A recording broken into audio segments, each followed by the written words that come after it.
तो आइए बात करते हैं पहले दौर की वोटिंग से पहले सियासी हालात और आवाम के मूड की, मुद्दों की। 5 सवाल मेरे हैं जिनके इर्द गिर्द ये चर्चा घूमेगी। मेरा पहला सवाल, 19 की जंग 91 से आगाज, बयार किसकी?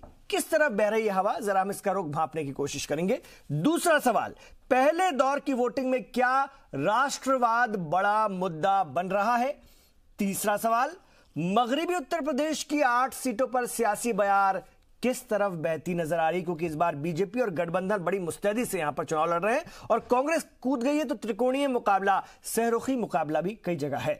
कुनबा परस्ती, चौथा सवाल, कुनबा परस्ती, बदउनवानी भी क्या इंतखाबी मुद्दे हैं? यह भी एक बड़ा सवाल है। वजीर आजम ने आज बदउनवानी का जिक्र किया, इधर गांधी कुनबा अमेठी में एक साथ नजर आया, तो यह भी एक बड़ा सवाल है। किसको क्या एड्रेस कौन कर रहा है, यह देखने वाली बात है। पांचवा सवाल, कई बड़े सियासी लीडरों को क्या अवाम फिर से मौका देगी? यह एक अहम सवाल है। आइए हम इस पर बात करते हैं। ये 5 सवाल और मेरे साथ खास पैनल भी है, आइए उनका तारुफ मैं आपसे करवा दूं। इस वक्त स्टूडियो में तशरीफ फरमा है मेरे साथ सीनियर जर्नलिस्ट, सीनियर सहाफी अनुराग वर्मा जी। अनुराग वर्मा जी, आपका स्वागत है, खैर मकदम है। इस प्रोग्राम में अक्सर हमारे साथ शामिल होते हैं अनुराग वर्मा जी और हमारे प्रोग्राम का हिस्सा बनते हैं। इस वक्त हमने अपने साथ सियासी पार्टियों के, अगर हम लीडरों की बात करें तो हमने अपने साथ स्वदेश सिंह जी को जोड़ा है। भारतीय जनता पार्टी के तेज तर्रार लीडर हैं, युवा लीडर हैं और इनकी जो खास तौर से नेशनल स्पोक पर्सन जो है, उनका जो दूसरे नंबर की पूरी फेहरिस्त है, जो कतार है, उसके बड़े जाने माने चेहरे हैं स्वदेश सिंह, और लगातार आप टेलीविजन चैनल्स में उनको देखते हैं। स्वदेश सिंह हमारे साथ हैं। शहजाद बर्नी साहब हमारे साथ हैं, समाजवादी पार्टी के लीडर के तौर पर, यंग लीडर हैं और अपनी पार्टी का मौक़िफ़ रखेंगे आज। राहुल अग्रवाल जी को भी हमने अपने साथ जोड़ा है, सियासी तज्ज़ियाकार हैं। और हमारे साथ अफजल अब्बास साहब भी हैं, स्टूडियो में तशरीफ फरमा, सीनियर जेडीयू के लीडर हैं। बिहार में भी 4 सीटों पर कल वोटिंग होने जा रही है। जेडीयू एनडीए का हिस्सा है और बीजेपी के साथ मिलकर के वहां पर इलेक्शन लड़ रहा है। आइए शुरुआत करते हैं। सबसे पहले मैं जाना चाहूंगा सियासी जमातों के पास ही। पहले जरा मैं उत्तर प्रदेश का रुख कर लेता हूं। मगरिबी उत्तर प्रदेश, पश्चिमी उत्तर प्रदेश, जहां पर कांटे की टक्कर है 8 सीटों पर। समाजवादी पार्टी इत्तेहाद के साथ लड़ रही है बीएसपी के साथ, तो बीजेपी को इस बार चैलेंज है, वो वाली लहर नहीं जो 2014 में जी, जो फिलहाल नजर आती है। चलिए शुरुआत करते हैं और मैं शहजाद बर्नी के पास आना चाहूंगा। शहजाद बर्नी साहब, समाजवादी पार्टी बसपा के साथ बड़ा प्रयोग हुआ है, आपका बड़ा तजुर्बा हुआ है, आरएलडी भी आपके साथ हो गया है, चौधरी अजीत सिंह का ये पूरा गढ़ है, जाट बेल्ट कहा जाता है, यहां से कितनी बड़ी उम्मीद? कांग्रेस कई जगह खेल बिगाड़ रही है, सहारनपुर उसका अपने आप में एक बड़ा उदाहरण है, कैसे देखें? देखिए, पहली बात तो मैं कह दूं कि कांग्रेस कोई खेल नहीं बिगाड़ रही है। अगर पार्टी को लगता है कि कांग्रेस खेल बिगाड़ सकती है तो हम लोग पहले उनसे भी अलायंस कर सकते थे। पहली बात, पहले हमने आजमा करके देख लिया कि कांग्रेस को अलग रखना ही हमारे लिए बेहतर है इस वक्त। बाद में क्या समीकरण होंगे वो राष्ट्रीय अध्यक्ष तय करेंगे। लेकिन जो बड़ा मुद्दा है, अगर पश्चिमी उत्तर प्रदेश की आप बात करें तो सोशल इंजीनियरिंग जो मोदी जी ने 2014 में सबको सिखाई थी, अखिलेश यादव जी का बयान भी आया था कि मोदी जी ने हमें सिखाया कि कैसे 42 दलों से कैसे उन्होंने गठबंधन किया था और उसके बाद सोशल इंजीनियरिंग की गई।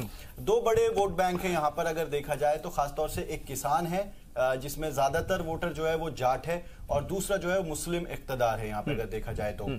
ये दोनों ही वोटर कहीं ना कहीं गठबंधन के साथ जुड़े हुए हैं और खासतौर से अजीत सिंह का चुनाव है, पहले ही मरहले में मुजफ्फरनगर से वो लड़ रहे हैं। 43% वहां पे मुस्लिम वोट बैंक है, करीब 40% जो है वहां पे जाट है, उसमें हिंदू भी है, मुसलमान भी है। तो अगर आप इस तरह से देखें और समीकरणों को देखें तो उस हिसाब से बिल्कुल क्लियर है, करीब करीब 70% वोट बैंक वो है जो कहीं ना कहीं गठबंधन के साथ जाएगा। और एक और जो बड़ी चीज है, देखिए मैं आज ही एक न्यूज पढ़ रहा था कि एक किसान ने आज खुदकुशी की और उसमें बाकायदा सुसाइड नोट में उसने लिखा कि बीजेपी को वोट ना करें। शहजाद बर्नी, राष्ट्रवाद वर्सेस जातिवाद, बीजेपी ने इस मुद्दे को बना दिया है। अगर मुद्दा चला राष्ट्रवाद का तो आप लोग साफ हो जाएंगे, और अगर जातिवाद काम कर गया, जैसा कि आपने गणित लगाया है और जिसका मुझे जिस पे शक है, मुझे तो इस बात का भी शक है कि सपा का वोटर बसपा में, बसपा का वोटर सपा के लिए ट्रांसफर होगा भी या नहीं। ये एक बहुत बड़ा आपके लिए प्रयोग है। अखिलेश यादव मायावती के साथ तो आ गए हैं, लेकिन बहुत रिस्की है भाई। नहीं, कोई रिस्की नहीं है। वोट हमारा हमारे पास है, हम बिल्कुल कॉन्फिडेंट है कि हम बहुत अच्छे से जीतेंगे। दूसरी बात, जो राष्ट्रवाद की बात हो रही है, तो मुझे लगता है कि राष्ट्रवाद के नाम पे अगर सबसे ज्यादा किसी ने धोखा दिया है तो प्रधानमंत्री नरेंद्र मोदी ने दिया है। 2014 का मैनिफेस्टो उठा करके देखिए, और जो आर्मी ऑफिसर्स है, खुद आप बनारस में जाकर के देखिए कि तेज बहादुर सिंह नरेंद्र मोदी के खिलाफ लड़ रहे हैं, इसलिए क्योंकि नरेंद्र मोदी ने जो वादे किए थे सेना के लिए उन पे वो खरे नहीं उतरे और कहीं ना कहीं उसको भुनाने की कोशिश कर रहे हैं आज। और बहुत सारी रिपोर्ट्स ऐसी आई हैं जो आज आर्मी के नाम पर वोट मांगा जा रहा है, इलेक्शन कमीशन उस पर बैन लगा चुका है कि आप इस तरह से वोट नहीं मांग सकते, लेकिन मोदी जी अभी भी अपनी रैली में जाकर के कहते हैं कि युवा जो है वो बालाकोट के लिए वोट दे। मेरी समझ में नहीं आता है, मोदी जी हिंदुस्तान में चुनाव लड़ रहे हैं कि पाकिस्तान में चुनाव लड़ रहे हैं। दूसरी तरफ पाकिस्तान के प्रधानमंत्री एयर स्ट्राइक को अपनी बड़ी हुसूलियाबी बताते हैं। वही तो मैं कह रहा हूं ना, राष्ट्रवाद का मुद्दा है, लोग इस पर चर्चा कर रहे हैं। मैं पश्चिमी उत्तर प्रदेश में घूमकर आया, उन लोगों से बात की, ऐसा नहीं है आप लोगों ने जो वहां पर मिलकर इलेक्शन लड़ रहे हैं उसमें तो उसका तो है असर, लेकिन जो राष्ट्रीय मुद्दे हैं, खास तौर से एयर स्ट्राइक और उसके बाद के हालात, उस पर भी लोग बात कर रहे हैं। उनको लग रहा है कि कहीं ना कहीं एक सियासी जमात है जो हिंदुस्तान की हिफाजत के लिए ज्यादा संजीदा है, तो हम क्यों ना उसकी तरफ देखें। नहीं, उसमें आप एक बात बताइए कि एयर स्ट्राइक को अगर आप संजीदगी से देखेंगे तो फिर उन 40 शहीदों को क्यों संजीदगी से नहीं देखते जो मोदी जी के रहते हुए शहीद हो गए? उनको भी तो आप संजीदगी से देखें ना। सिर्फ मोदी जी के नाम पर एयर स्ट्राइक करना और खुद योगी आदित्यनाथ को नोटिस मिलना कि उन्होंने भारत की सेना को मोदी की सेना बता दिया। आप बताइए, देश की सेना को आप किसी एक व्यक्ति विशेष या किसी एक खास फर्द के नाम पे क्या किसी सेना को बता सकते हैं आप इस तरह से? और दूसरी बात देखिए, अभी एक नया खुलासा हुआ था इमरान भाई के चाइना से बुलेट प्रूफ जैकेट्स ली जा रही हैं, ठीक है। 6000 करोड़ का वो बाकायदा पूरा प्रोजेक्ट है जो चाइना से 40% माल लिया जा रहा है। एक तरफ आप राष्ट्रवाद की बात करते हैं, दूसरी तरफ चाइना से माल खरीद लेते हैं। चलिए स्वदेश जी जवाब दीजिए, मुद्दा अगर राष्ट्रवाद है और खास तौर से हुब्बुल वतनी को लेकर के वजीर आजम लोगों के बीच जा रहे हैं और जिस तरह से उनके बयानात हैं, भाषण है, हम तमाम लोग सुन रहे हैं, मुद्दा तो आप लोगों ने बनाया है, लेकिन टक्कर पश्चिमी उत्तर प्रदेश में इस बार इतनी आसान है नहीं। इमरान भाई, हम लोग चुनाव की पूर्व संध्या पे बैठे हुए हैं। भारतीय जनता पार्टी राष्ट्रवाद, सुशासन और सुरक्षा, ये 3 मुद्दे हैं जिनको लगातार उठाती है या जिन पे लगातार काम करती है। जब हमें सरकार बनाने का मौका चाहे राज्यों में या केंद्र में मिला है तो हमने वहां पे डिलीवर किया और उसके नाम पे भी वोट मांगते हैं। कोई भी एक भी भाषण आप राष्ट्रीय अध्यक्ष अमित शाह जी का या प्रधानमंत्री नरेंद्र मोदी जी का उठाएंगे तो ये 3 मुद्दे आपको अलग अलग उदाहरणों के साथ मिल जाएंगे। राष्ट्रवाद पे चर्चा थोड़ी ज्यादा इसलिए हो रही है क्योंकि उसका एक बैकग्राउंड है। हमने देखा कि 14 फरवरी को जिस तरह से पुलवामा की घटना है और उसके बाद जिस तरह से हमने एयर स्ट्राइक किया और उसके प्रमाण मांगे गए, उसके बाद से ये जरा मामला ज्यादा बढ़ गया कि देश की सुरक्षा अगर कहीं है तो हमारे हाथों में सुरक्षित है। लेकिन पश्चिमी उत्तर प्रदेश का किसान, सुन लीजिए ना स्वदेश, नाराज भी है। वो नाराज है, योगी सरकार आने के बाद उसका अभी भी गन्ना पेमेंट बकाया है। मेरठ में वजीर आजम नरेंद्र मोदी को बोलना पड़ा था अपनी रैली में कि हम गन्ना पेमेंट को लेकर संजीदा हैं और आपका वक्त पर जल्दी आ जाएगा, आप जरा ध्यान रखिए। लेकिन हमने जब लोगों से बात की तो कहीं ना कहीं ये बड़ा मुद्दा है, चीनी मिलों का अभी भी पेमेंट बकाया है।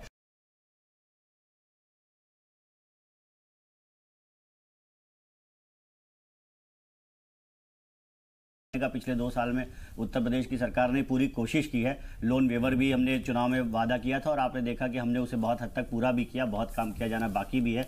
लेकिन पिछले 2 साल की उत्तर प्रदेश सरकार की बात देखें और केंद्र सरकार की जो पिछले 5 साल का कार्यकाल है उसको लेके इस चुनाव में हम लोग गए हैं। प्रधानमंत्री मोदी जी का नेतृत्व है, करिश्माई नेतृत्व है और उसका परिणाम हमें आगे जो कल वोटिंग होगी उसमें भी दिखेगा और 23 मई को भी दिखाई पड़ेगा कि कैसे हम लोग जो वहां से स्वदेश करिश्माई नेतृत्व 2014 में था, इस बार विपक्ष लामबंद हो रहा है, टक्कर मुश्किल है, जरा ये भी समझिए। बिल्कुल करिश्माई नेतृत्व तब दिखेगा जब एकदम बयार थी 2014 की। अगर हम बात जब परिणाम आएंगे सबको जरा पहले सुन लो। करिश्माई नेतृत्व हम अभी मानते हैं, जब परिणाम आएंगे तो आप भी मान लेंगे। जिस तरह की मैथमेटिक्स और गणित हम बैठाते हैं, 4% ये कम्युनिटी, 6% वो कम्युनिटी, इस तरह से जो हम बैठाते हैं, राजनीति दरअसल उससे बहुत आगे निकल चुकी है। एक युवा का एक वर्ग खड़ा हुआ है, एक वर्ग खड़ा हुआ है जो एक एस्पायरेशनल इंडिया है, जिसकी चाह है, आकांक्षा है कि वो छोटे टाउन का है तो बड़े शहर में जाना चाहता है, गांव का है तो वो टाउन में आना चाहता है, उसको वहां पे सुविधाएं चाहिए, बेसिक सुविधाएं चाहिए।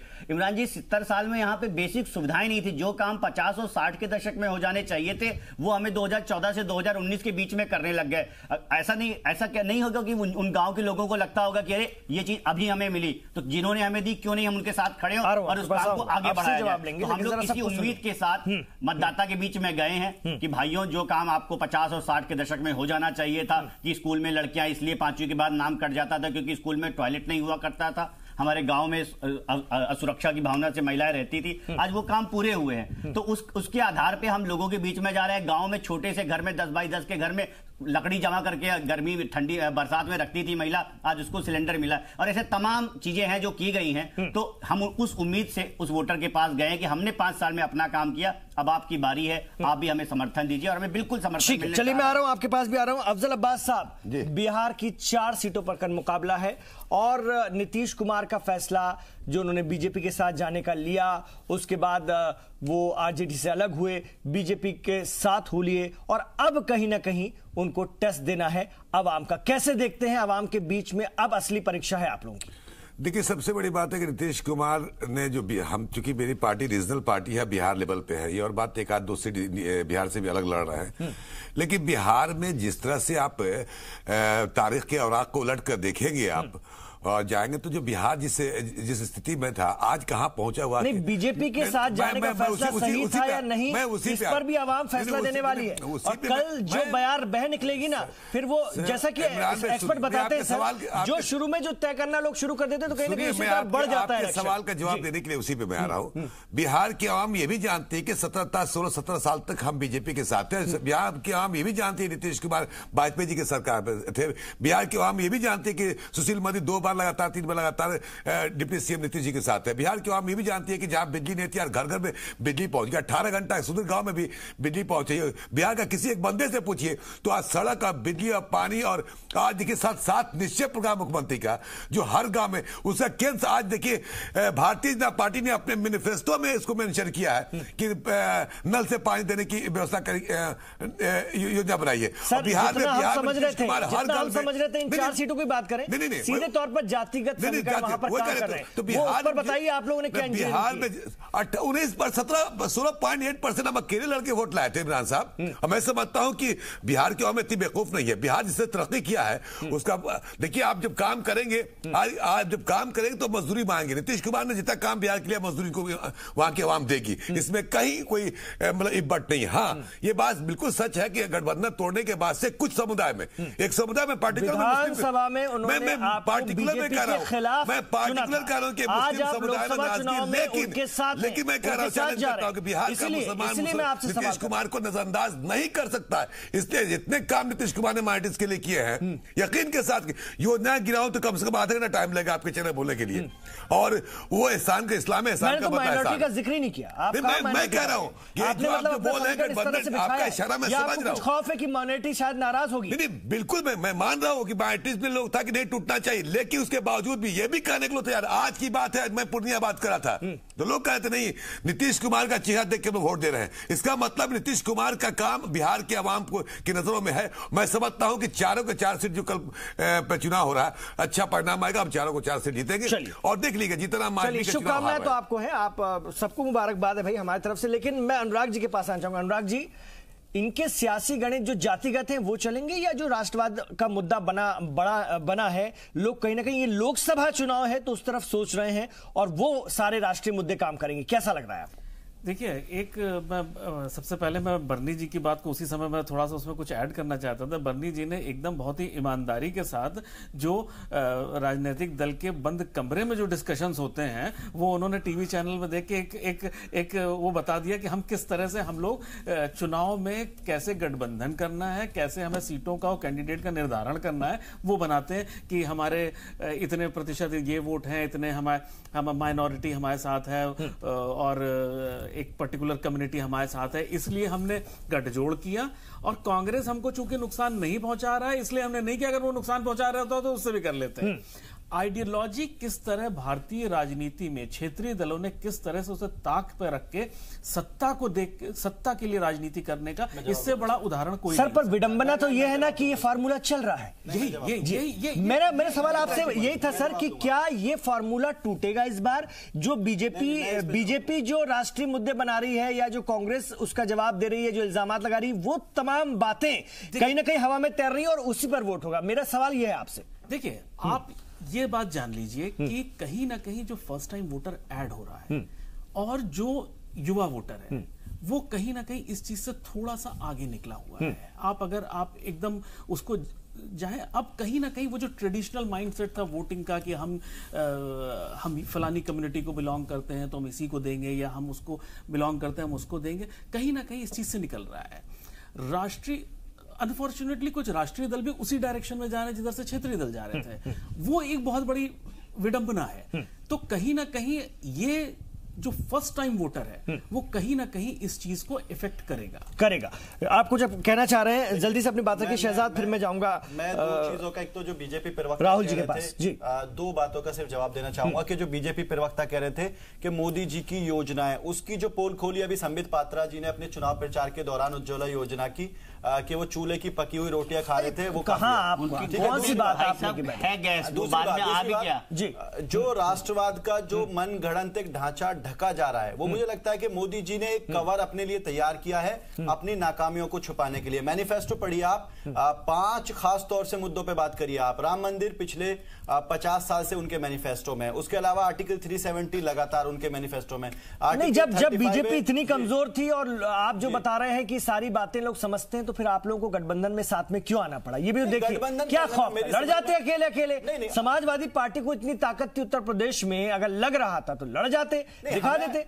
आप भी तो कहीं ना कहीं इकट्ठा हुए ना, क्यों हुए? इकट्ठा होना क्या, सामने वाला मजबूत है, उसके मुद्दे मजबूत है, तब तो आप सामने इकट्ठा हुए ना। नहीं, राजनीतिक दल है, पक्ष हो या विपक्ष हो, दोनों ही दलों, और फिर वो इकट्ठा हुए जो कि बड़े दुश्मन थे, जो एक दूसरे का चेहरा देखना पसंद नहीं करते थे। वो तो नीतीश कुमार, मुझे तो अभी भी शक है, कि कैसे वोट ट्रांसफर होगा। जब मोदी जी और नीतीश कुमार गले लग सकते हैं, जो एक दूसरे को बर्दाश्त ही नहीं करते थे, तो फिर कौन नहीं मिल सकता राजनीति में? हम तो ये कहेंगे कि जब अखिलेश और मायावती मिल सकते हैं तो दुनिया में कुछ भी मुमकिन है। हाँ, नीतीश कुमार, अब ये कहावत बन जाती है कि जब अखिलेश यादव और मायावती मिल सकते हैं, समाजवादी पार्टी और बसपा मिल सकती है, तो दुनिया में कुछ भी मुमकिन है। आप एक सवाल, मोदी जी अडवाणी जी को गले लगा रहे हैं, नीतीश जी को गले लगा रहे हैं, ये भी तो बात है राजनीति की।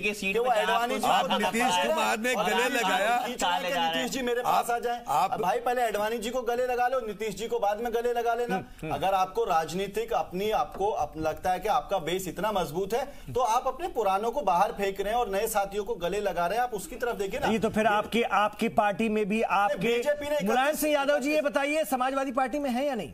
बिल्कुल है समाजवादी पार्टी में। फिर वो मोदी जी को आशीर्वाद देते क्यों? बार 2 बार आशीर्वाद दे चुका है जी, एक बार तो संसद में दिया। मैं जवाब दूंगा। देखिए, मुलायम सिंह यादव जी इतने, अगर आप इस तरह से जाएंगे तो फिर मैं ऐसे सवाल भी करूंगा। मैं बात कहता हूं, देखिए, जो मोदी जी का वो कार्यक्रम हुआ, जो आखिरी उनकी सभा थी लोकसभा की, उस सभा में वो एक शिष्टाचार था। आप जब भी किसी को फेयरवेल देते, दूसरी बार क्या था, फिर दिया उन्होंने आशीर्वाद। तो आशीर्वाद देने में आपकी शिवपाल यादव साहब जो है, जो आपकी पार्टी का हिस्सा हुआ करते थे, कभी बहुत ताकतवर हुआ करते, आज वो चुनाव लड़ रहे हैं। बिल्कुल, आपकी पार्टी के संरक्षक किसके साथ है, अभी तक साफ समझ में नहीं आ रहा है। मैं बात करता हूं, आप एक बताइए, राजनीति में कोई किसी का बंधुआ गुलाम है क्या? नहीं, आप उन पर निशाना साध रहे थे ना, इसलिए मैंने कुछ सवाल कर लिया। सबको अधिकार है चुनाव, निशाना साध रहे थे इसलिए मैंने सवाल कर लिया। चलिए, कोई नहीं, मैं आपके जी पूछना चाहूंगा कि ऐसा क्या राजनीतिक समीकरण आप लोगों ने इस चुनाव में निकाला कि पहले आप कांग्रेस के साथ मिलकर चुनाव लड़े और एकदम से एक दूसरे लाइन पे जाके आप नहीं, तो कैराना के बाद जो है, कैराना की तर्ज इन लोगों ने पकड़ी। 3 सीटें आप हारे हैं, बीजेपी 3 सीटें, उसके बाद ही उनको लगा कि अगर हम ऐसा करें, समीकरण वक्त के हिसाब से बदलते रहते हैं, राजनीतिक हालात बदलते रहते हैं। आपका वोटर आपसे क्या पूछ रहा है, आप उसको क्या जवाब दीजिएगा? देखिए, गांव का समीकरण, गांव के जब आप मुझे बताइए ना, वोटर का क्या सवाल है, बताइए। तो वहां पे लोकल जो इन्फ्लुएंस की जो वो होती है राजनीति, जहां पे आप आज तक वहां के आपका वोटर दोनों आमने सामने, जैसे इमरान भाई ने कहा कि वो जो बहुजन समाज पार्टी का वोटर है वो आपके साथ कैसे आएगा जब वो वहां ग्राउंड लेवल पे दोनों, आप रैलीज में जाके देखिए ना, दोनों वोटर दोनों झंडे साथ में खड़े हुए हैं। रैली देखिए, आप भी राजनीति से ताल्लुक रखते हैं, हम भी पत्रकारिता राजनीति को समझते हैं। झंडे और रैली पे, झंडे और रैली की सत्यता वो आने दिए ना। अनुराग जी, यही तो देखना दिलचस्प होगा। अनुराग जी, यही अगर ये प्रयोग चल गया तो बहुत बड़ा, ये कैराना वाला प्रयोग है जो कैराना में इनका सफल रहा। उसके बाद अखिलेश और मायावती ने समझ लिया कि हम अगर ऐसे लड़ते हैं तो बड़ी कामयाबी है।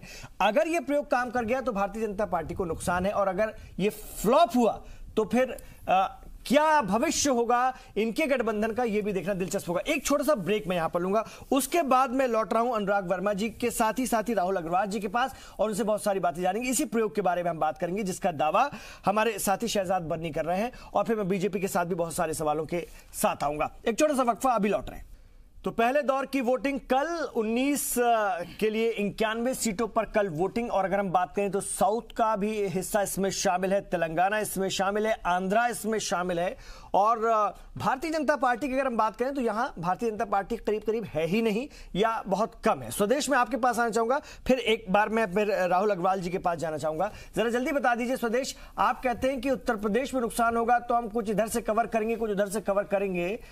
आप मुल्क के बहुत बड़े हिस्से में भी नहीं है, यह भी एक सच्चाई है, और अगर उत्तर प्रदेश में गठबंधन टाइट लड़ गया तो फिर बीजेपी कहां से कवर करेगी? उड़ीसा आप लोग देखते हैं, कुछ पूर्वोत्तर के राज्य देखते हैं, और साउथ में जो हम देखते हैं उतना बड़ा बेस है नहीं, तो कैसे हम देखें कि वो वाला जादू आएगा जो 2014 का था? देखिए, ये जो आपने बात कही कि हम नहीं हैं, ये पुरानी बात हो गई, हम हैं। और अगर आप देखिए तो आंध्र और तेलंगाना से बहुत बड़ी बड़ी ज्वाइनिंग्स बीजेपी में हुई है। डीके अरुणा वहां पे एक ऐसी नेता है जो 3-4 जिलों में अच्छा रसूख रखती है, पुराने परिवार से आती है, बड़ा कांग्रेसी परिवार हुआ करता था, वहां की कद्दावर नेता है। सुधाकर रेड्डी कांग्रेस के नेशनल सेक्रेटरी हुआ करते थे, वो आए हैं। और अगर आप सिकंदराबाद की सीट देखें या फिर दूसरी कई सारी सीटें हैं जहां पे आंध्रा से 1 और तेलंगाना से 2 एमपी, 3 एमपी हमारे पहले से थे। और कांग्रेस के और ये हमेशा तभी होता है जब आपके पक्ष में कुछ होता है, कोई यूं ही पार्टियां ज्वाइन करता नहीं है। तो इसलिए तेलंगाना और आंध्रा में अगर आप तुलना करेंगे, हाँ Uttar Pradesh, north India, central India, west India से, तो हम जाहिर सी बात है कि कमजोर है। साउथ से राहुल गांधी खुद इलेक्शन लड़कर एक बड़ा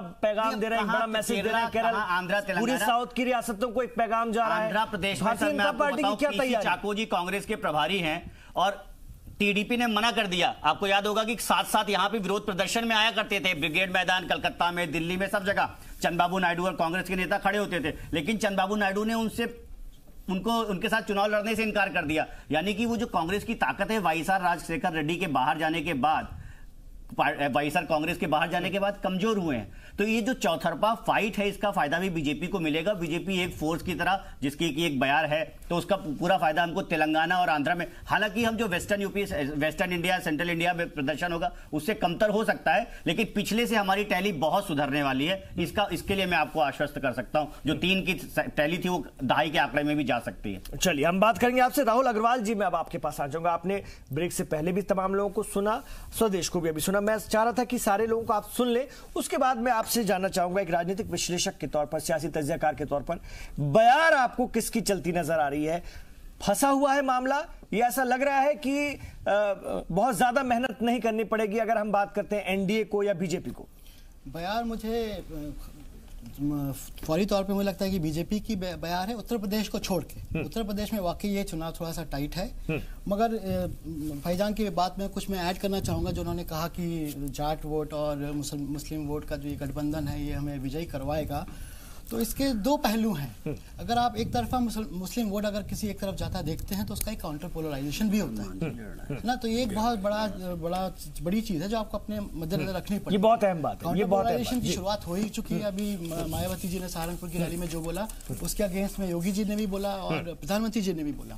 बहुत तो अगर पोलराइजेशन होगा तो काउंटर पोलराइजेशन भी होगा। दूसरी बात, ये जो जाट वोटर्स हैं, इसका एक बहुत बड़ा तबका यंग एस्पिरेशनल जाट वोटर्स हैं, जो कि इस जातिवाद से परेशान हैं और मोदी की एस्पिरेशनल पॉलिटिक्स में वो बिलीव करते हैं। तो जाटों का भी एक significant portion I think BJP को ही मिलने वाला है। ये बालियान जी जो हैं, ये जाटों के एक बड़े नेता बन के उभर के आ रहे हैं, और अजीत सिंह जी के लिए ये अस्तित्व की लड़ाई वाला चुनाव है। तो क्या जाट लीडरशिप के लिए भी एक तरह की जंग है यहाँ पर कि कौन बड़ा लीडर बनकर उभरेगा जाटों का आगे के लिए? बिल्कुल, आप बिल्कुल सही कह रहे हैं। संजीव बालियान एक तो बहुत एक्सेसिबल हैं, वो बहुत लोगों के काम करवाते हैं। अजीत सिंह का तो कोई भरोसा नहीं, कभी दिल्ली में रहते हैं, कभी कहीं। तो संजीव बालियान एक बहुत बड़े जाट नेता के रूप में उभर के आ रहे हैं। तो ये चुनाव एक तरफा चुनाव तो नहीं हो सकता, इवन वेस्टर्न यूपी में भी। ठीक है, मैं शहजाद आपके पास आना चाहूंगा। जो बात राहुल अग्रवाल जी ने कही कि मायावती देवबंद की रैली में कहती हैं, सीधे तौर पर कहती हैं कि मुसलमान हमें वोट करें। अब आप देखिए, सीधे तौर पर अगर इस बात को राष्ट्रीय लेवल पर भी बहुत इसकी चर्चा हुई, इस बयान को हमने सोशल मीडिया पे बहुत देखा, जब सीधे से सामने वाला सारी चीजों की खिलाफ वर्जी करते हुए एक कम्युनिटी को अप्रोच करता है, तो फिर पोलराइजेशन दूसरी तरफ से नहीं होगा। आप ये मानकर क्यों चलते हैं कि सारा पोलराइजेशन, सारा हिसाब किताब, सारा गणित सिर्फ आपके फेवर का है और बाकी लोग जो भजन करने आए हैं वो राजनीति नहीं कर रहे हैं, वो अपनी तरफ से पोलराइजेशन नहीं करेंगे। और जब आप पोलराइजेशन करते हैं तो आप सेकुलर हैं, वो पोलराइजेशन करते हैं, फिर अगर योगी फिर अली और बली करते हैं तो आपको लगता है कि ये तो सांप्रदायिकता हो गई। ये कैसी राजनीति है, ये कैसी सियासत है? देखिए, मैं आपके सवाल का भी अभी जवाब दूंगा। पहले मैं अभी हमारे बीजेपी प्रवक्ता कह रहे थे कि साउथ में जो है हमारा बहुत अच्छा मामला होने वाला है, क्योंकि कांग्रेस के बड़े नेता हमारी पार्टी को ज्वाइन कर लिए हैं। जैसे मैंने इमरान भाई पहले सुना था कि एक अमृत जल होता है, उसे पीले आदमी तो मरता नहीं है, वैसे ही मुझे लगता है कि बीजेपी के पास एक राष्ट्रवाद का जल है कि जो भी बीजेपी में आ जाए उससे उसे नहला देते हैं, वो राष्ट्रवादी हो जाता है। चाहे वो कांग्रेसी हो, चाहे वो इनका धुर विरोधी हो, इनके पास जैसे ही आया फौरन उसे वो चादर उड़ा देते हैं, फिर वो राष्ट्रवादी हो जाता है। पहली बात तो ये। दूसरी बात यह है कि जिस तरह की आप राजनीति देख रहे हैं, अखिलेश यादव बिल्कुल साफ तौर पे कह चुके हैं कि हम लोग फिर से चुनाव जो है काम पर लड़ेंगे। काम बोलता है, पहले भी उनका नारा था, अभी भी है। राजनीतिक सोशल इंजीनियरिंग नो डाउट सभी राजनीतिक दल कर रहे हैं, चाहे वो बिहार में पासवान की पार्टी से मिला हो, चाहे वो नीतीश की पार्टी से मिला हो, चाहे वो अनुप्रिया पटेल से मिलना हो बीजेपी को, या बाकी 31 दलों से मिलना हो। रही बात जाट समुदाय की, तो जाट समुदाय को अगर आप आंकड़ों के बेस पे देखें, हालांकि हम लोगों का मानना यह है कि वोट जो है हमेशा काम पर मिलना चाहिए, क्योंकि काम को ही देखा जाएगा, और काम को अगर देखा जाए तो बीजेपी के मैनिफेस्टो को आप उठा के देखिए। और नहीं, मैं ठीक है शहजाद बनी, लेकिन ये सपा बसपा आरएलडी ये मानकर किस एंगल से चलते हैं, और ये कहां उनको लिखित में मिल गया है कि मुसलमान जो है वो बीजेपी की तरफ जाएंगे नहीं, किसी भी कीमत पर इसी तरफ आएंगे, यानी कांग्रेस के भी साथ नहीं जाएंगे? ये कहां आपको कहां लिखा हुआ है? ये पत्थर में खुदा हुआ है? कहीं नहीं लिखा हुआ, ये कहीं नहीं लिखा हुआ है। लेकिन इमरान भाई देखिए, कहते हैं कि इंसान जो है समझदार होता है, जानवर में इंसान में थोड़ा सा यही फर्क होता है।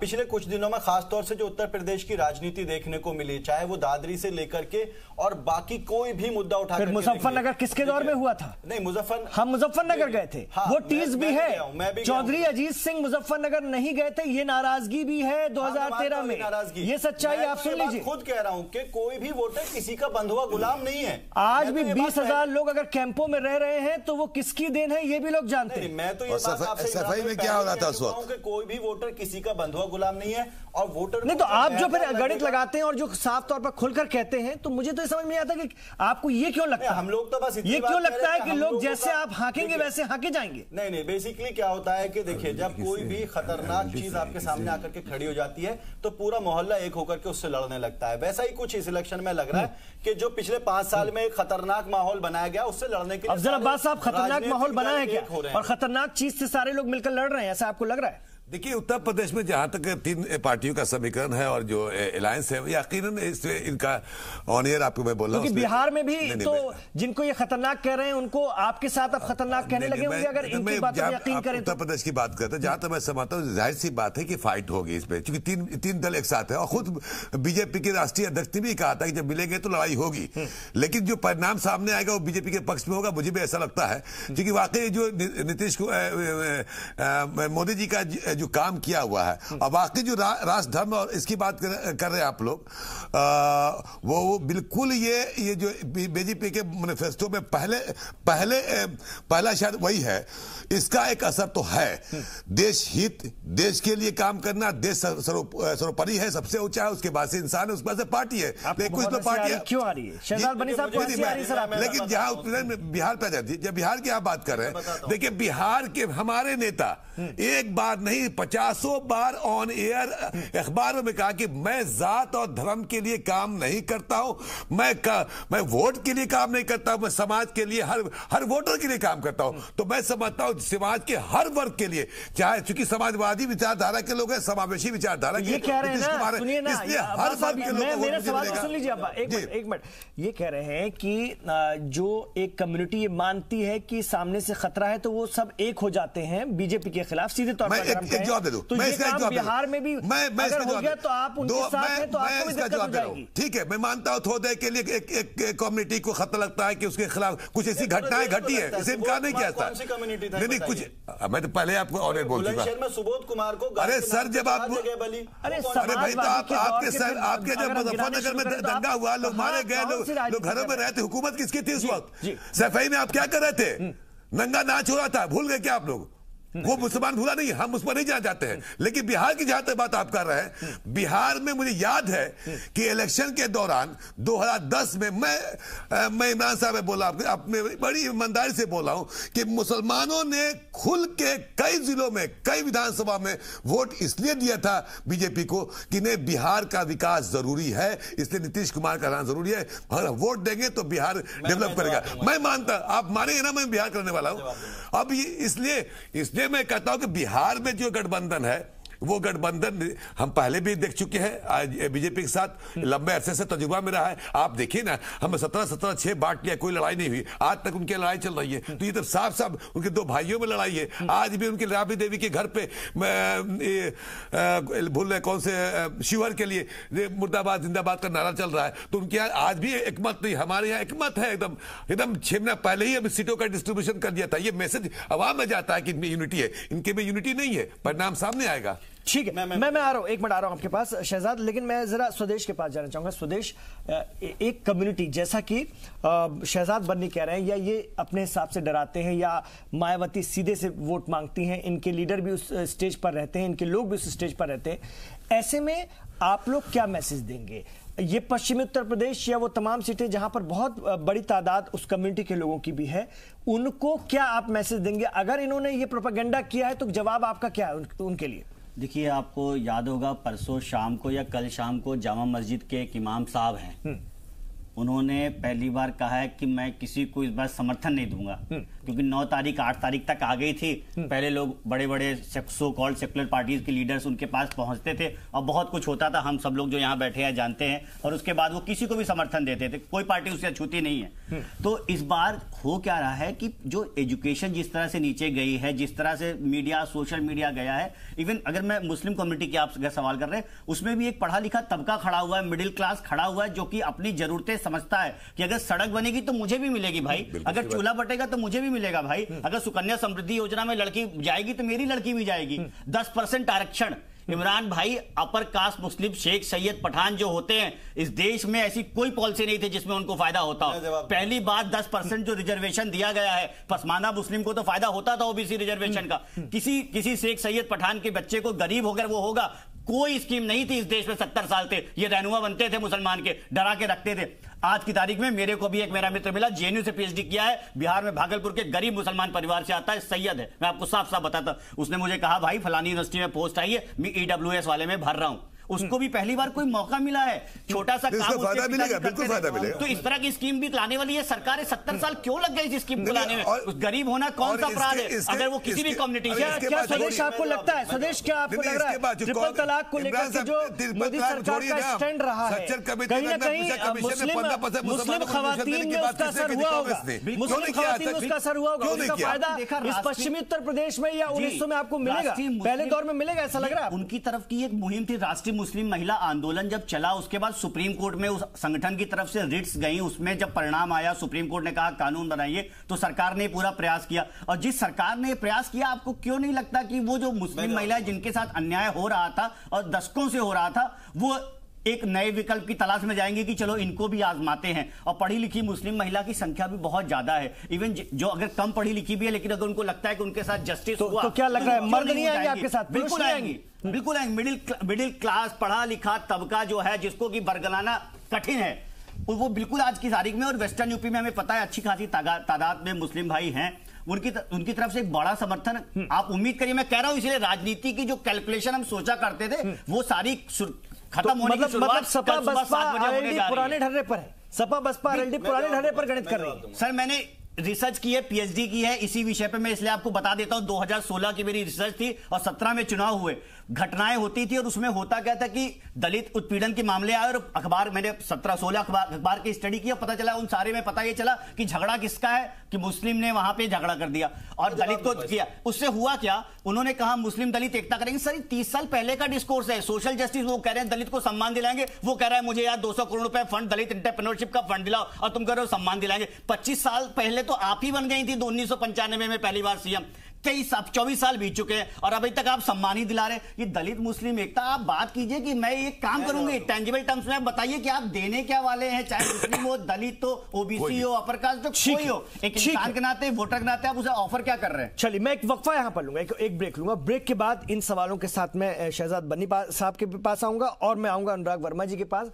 ये तमाम जो मुद्दे हैं ये कितने अहम रहेंगे वोटर के लिए, या फिर हवाई मुद्दों पर बात होती, क्योंकि ये जो मुद्दे जो इस वक्त डिस्कस कर रहे हैं हम, ये बहुत जमीनी मुद्दे हैं और इस पर लोग सोच रहे हैं कि नहीं, ये भी है। और फिर 72,000 का कांग्रेस का जो पासा है उस पर भी हम बात करेंगे कि उस पर भी क्या लोगों ने सोचना तो नहीं शुरू कर दिया और बीजेपी अपने मैनिफेस्टो में कोई बहुत बड़ी काट उसकी नहीं दे पाई है। इस पर भी हम बात करते हैं, अभी लौट रहे हैं।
राष्ट्रीय मुद्दे भी पहले दौर की अगर हम बात करें इस पूरे इलेक्शन में हावी रहेंगे। लोकसभा का इंतखाब है, मकामी मुद्दों पर हम बात करें, किसानों की, स्टूडेंट्स की हम बात करें, युवाओं की, बेरोजगारों की भी हम बात कर रहे हैं, तमाम बातें हैं।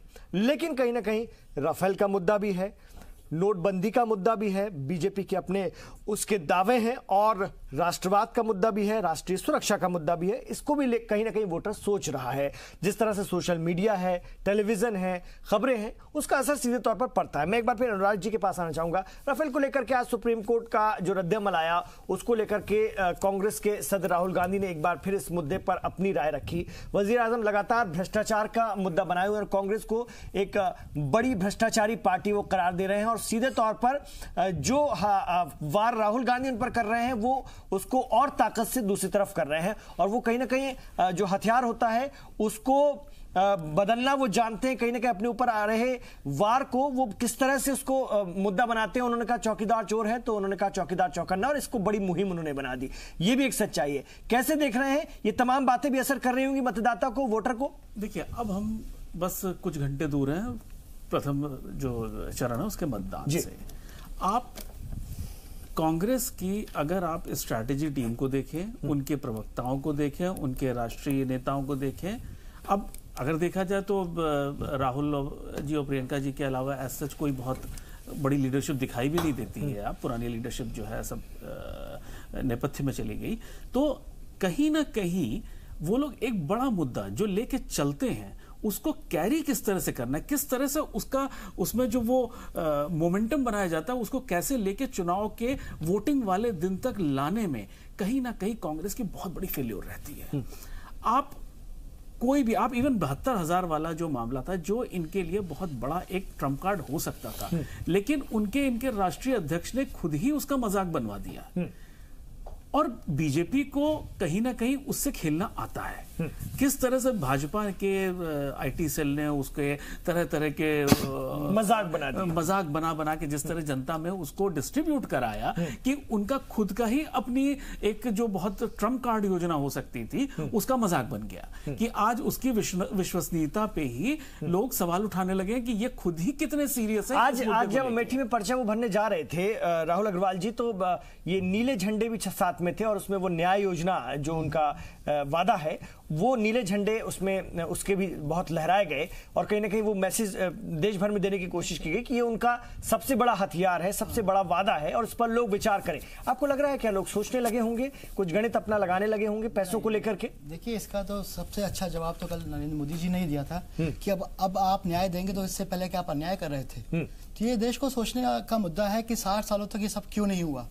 ये सारे न्याय देने की जो कवायद हुई है ये मोदी विरोध के बाद ही क्यों हुई है? अब तक ये सब क्यों नहीं हो पाया जो अब इनकी आंखें खुल रही हैं? हुआ क्या कि राहुल गांधी सोच रहे थे कि राफेल मुद्दा ट्रैक्शन लेगा, राफेल किसी ने उसको क्वेश्चन नहीं किया। उन्हें लगा कि इससे कुछ हो सकता है फायदा, मगर मोदी जी ने पलटवार कर दिया कि मैं भी चौकीदार। तो उसके बाद से न्याय उनका लास्ट डिच एफर्ट है अपनी कुछ इज्जत बचाने का, मगर लोगों को विश्वास नहीं है। ये 3 राज्यों के चुनाव में जो कांग्रेस की विजय हुई थी, मध्य प्रदेश और राजस्थान में, उन्होंने देख लिया कि उनके वादों का क्या हाल है। तो न्याय का कोई भरोसा नहीं है पब्लिक में। ठीक है, चलिए मेरे पास वक्त कम है, मैं सबसे कमेंट लेता चलूंगा। शहजाद बनी साहब, कहीं ना कहीं चुनाव के बाद भी आपको कांग्रेस की तरफ देखना पड़ेगा। आप तो तमाम लोग जानते हैं राष्ट्रीय पार्टी है और अगर आप होंगे तो साथ उनके होंगे, बीजेपी के साथ थोड़ी ना चले जाएंगे। आप यूपी कितना भी जीत लें, कितनी भी सीटें ले आए, कांग्रेस की हालत अगर हम देखें तो पूरे मुल्क में उस तरह की है नहीं मजबूत जिस तरह से एक राष्ट्रीय पार्टी को लड़ना चाहिए था। और बीजेपी कहीं ना कहीं हावी नजर आती है मुद्दों के तौर पर भी और काउंटर जिस तरह से वो करती है। ऐसे में अगर हम देखें तो कांग्रेस के वादों को लेकर के या कांग्रेस के साथ अगर आप बाद में भी जाते हैं तो वो इस लायक हैं कि वो क़यादत कर सकें? वो खुद तो आए पहले, उसके बाद यूपी जीतकर भी आप कौन सा पहाड़ खड़ा कर देंगे? नहीं, देखिए, हम लोगों का जो मकसद है वो मकसद है कि जो बड़ी लीड बीजेपी को उत्तर प्रदेश से मिली थी उस लीड को कैसे खत्म किया जाए। और अखिलेश यादव जी का वही प्लान था कि क्योंकि वोटर ये चीजें भी समझ रहा होगा, वोटर बहुत सोचता है। हम लोग बहुत देर से यही डिस्कशन कर रहे थे इमरान भाई के जातिगत समीकरण और ये समीकरण, इस पार्टी का उस पार्टी का वो समीकरण, लेकिन जो सबसे बड़ा समीकरण है वो हमें देखना हुआ कि जो बच्चा 13 साल का होता था 2014 में, वो आज वोटर है और उसे वो ग्रेजुएट हो चुका है, उसे नौकरी की तलाश है। और जो CSDS का जो डाटा आया है उसके मुताबिक आप जाएंगे तो हर सेक्टर में नौकरियां घट रही हैं, जबकि 2 करोड़ नौकरियां हर साल देने का वादा मोदी। चलिए जल्दी में मेन मुद्दा है वो ये है, स्वदेश जाना चाहिए। स्वदेश जल्दी से अपनी राय रखी, जो सवाल इन्होंने किया उसको देखते हैं। एक तो 13 साल का लड़का 18 साल का ही होगा, वो कहीं ग्रेजुएशन करके नौकरी नहीं ढूंढ रहा होगा, लेकिन उसकी चिंता भी हमने की है। जो फर्स्ट टाइम वोटर है, जो मिलेनियम वोटर जिसे कहा जा रहा है, तो उसके लिए भी अगर आप देखेंगे तो चाहे उसके परीक्षा पे चर्चा करनी हो, उसके स्ट्रेस की बात हो, और इसका कोई राजनीति से लेना देना नहीं होता। इमरान जी, प्रधानमंत्री जी ने उस पर भी चर्चा की, यानी समाज के हर वर्ग के बारे में सोचने का काम प्रधानमंत्री जी और उनके सरकार ने किया था। और जहां तक जॉब की बात है, उसको सच में बहुत गंभीरता सोचने की जरूरत है। जॉब का नेचर बदला है, जॉब और लाइवलीहुड में फर्क होता है। आप एक अच्छे ग्राफिक डिजाइनर है, आपने मेरे लिए एक अच्छा ग्राफिक डिजाइन कर दिया 2 घंटे के काम में और आपको एक अच्छा पैसा मिल गया। वो जो सोशलिस्ट समझ थी ना 10 से 6 बजे वाली जॉब की, वो दरअसल बदली है। हम लोग एक कैपिटलिस्ट इकोनॉमी की तरफ जा रहे हैं, जहां पे आपका टैलेंट पूल अगर आपके पास है तो आप हफ्ते में 4 घंटे काम कर भी बहुत अच्छा पैसा कमा सकते हैं। और ये यूनिवर्सल इनकम जैसे जो आइडियाज है, उससे काम होने वाला नहीं है कि आप फ्री में 72,000 रुपए 20 करोड़ लोगों को बांटेंगे। 27 करोड़ आपकी जीडीपी का 3%, 6 लाख करोड़ बैठेगा, 27 लाख करोड़ का आपका टोटल बजट बैठता है। यानी कि एक ऐसा सपना कि हमें चांद चाहिए तो आप थाली में चांद दिखा रहे, कह रहे चांद ले लो। तो आम इस देश की आम जनता, एवरेज जनता समझ चुकी है कि दरअसल आप थाली में चांद दिखा रहे, चांद बहुत दूर है। चलिए अब देखना ही होगा कि आवाम क्या सोच रही है, आवाम के दिल में क्या है, वो तो अपने हक रायदही का इस्तेमाल करके उससे बता देगी। बहुत सारी बातें आज हुई हैं, हो सकता है कुछ बातें छूट भी गई होंगी। 1 घंटे में बहुत सारी चीजों पर डिस्कस करना मुमकिन नहीं होता है, लेकिन हमने कोशिश की है कि सभी मुद्दों को थोड़ा थोड़ा छुएं। अब आपको फैसला करना है। पहला दौर कल से शुरू हो जाएगा, यह सिलसिला 7वें दौर तक चलेगा। उसके बाद रिजल्ट है 23 मई को। तब तक के लिए यह हम आपसे जरूर अपील करेंगे कि वोट जरूर करें, कोई भी कतार, कोई भी लाइन छूटने ना पाए, ये लाइन टूटने ना पाए। वोट जरूर करें, अपने हक रायदही का इस्तेमाल जरूर करें, जमहूरियत को मजबूत करें। बहुत शुक्रिया आप तमाम लोगों का इस चर्चा में शामिल होने के लिए। आप देखते रहिए जी सलाम। थोड़ी देर बाद आप देखेंगे सलाम हिंदुस्तान मुमताज के साथ।